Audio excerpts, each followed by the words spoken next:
கல்விக்கு கரம் கொடுப்போம் என்னும் துணைப்பொருளை வந்து நாங்கள் ஒரு 20 மாணவர்களுக்கு நாங்கள் வந்து கற்றலுபகரணங்கள் வழங்கினோம். இதான் எங்களை முதலாவது அத்தியாயம். நம்மளால முடிஞ்ச சின்ன சின்ன காசை போட்டு ஒரு பிள்ளைக்கு நம்ம ஒரு பிள்ளைய வாழ்க்கையை வந்து நம்ம வந்து நல்ல நிலைக்கு கொண்டு வருமே என்ற ஒரு எண்ணம் மட்டும் தோணுச்சு. அதுக்கு பிறகு வந்து எங்கிட்ட அந்த அளவு போதிய நிதி இல்லை. எங்கிட்ட என்னென்னு சொன்னால் யாருமே வந்து வேலைக்கு போகல. எங்கள் அம்மா அப்பா தார அந்த காசில், அதாவது பாக்கெட் மணின்னு சொல்லுவாங்க, வெளியில் போன ஃப்ரெண்ட்ஸோட சாப்பிட்றதுக்கு ஒரு 100-200 தருவாங்க.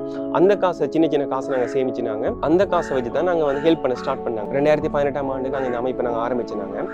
2018ஆம் ஆண்டு வரைக்கும் 2023ஆம் ஆண்டு காலப்பகுதி வரை நாங்கள் 280க்கு மேற்பட்ட செயற்திட்டங்களை வந்து நாங்கள் மட்டக்களப்பு மாவட்டங்கள் நாங்கள் செஞ்சுருக்கோம். எங்களை பொறுத்த வரைக்கும் உண்மைக்கும் நாங்கள் வந்து ஒரு மாணவர் குழுவாக நாங்கள் இணைஞ்சு நாங்கள் இதை மேற்கொள்கிறோம். இதில் வந்து எங்களுக்கு எந்த விதமான ஒரு லாபமோ நட்டமும் எங்களுக்கு இல்லை. எங்களுக்கு வார காசு நாங்கள் அப்படியே நாங்கள் அந்த செயற்திட்டத்துக்கு போகிறோம். அந்த செயற்திட்டம் மூலமாக வந்து நாங்கள் வந்து மக்களுக்கு வந்து உதவிகளை செஞ்சு கொண்டிருக்கோம்.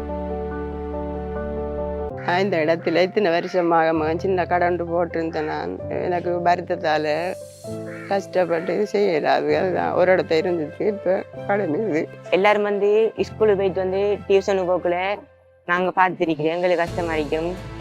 இதே மாதிரி எங்களுக்கு கிளாஸுக்கு போகிறதுக்கு வசதி இருக்க மாட்டா, போயிட்டு படிக்கலாமண்டு ஹெல்ப்பவர் கண்டுபிடிச்சேன். உதவி கட்டத்தில் அவங்க சாமான்கள் கொஞ்சம் கடை சாமான்கள் கொஞ்சம் வாங்கி தந்தவங்க அதை வச்சு நான் கண்ட்ரோல் பண்ணி எல்லாம் இப்போ நான் முதல் கொஞ்சம் பிடிச்சிது. அதாலே இப்போ சாப்பிட்டு கொண்டு இருக்கிறோம். இந்த இடத்துல வந்து இன்னும் எங்களுக்கு உதவிகள் கிடைக்கப்படுற பட்சத்தில் வந்து நாங்கள் இன்னும் பலதரப்பட்ட மக்களுக்கு அந்த உதவிகளை வழங்கக்கூடிய ஒரு சூழ்நிலையை வந்து நாங்கள் ஏற்படுத்தி கொடுப்போம்.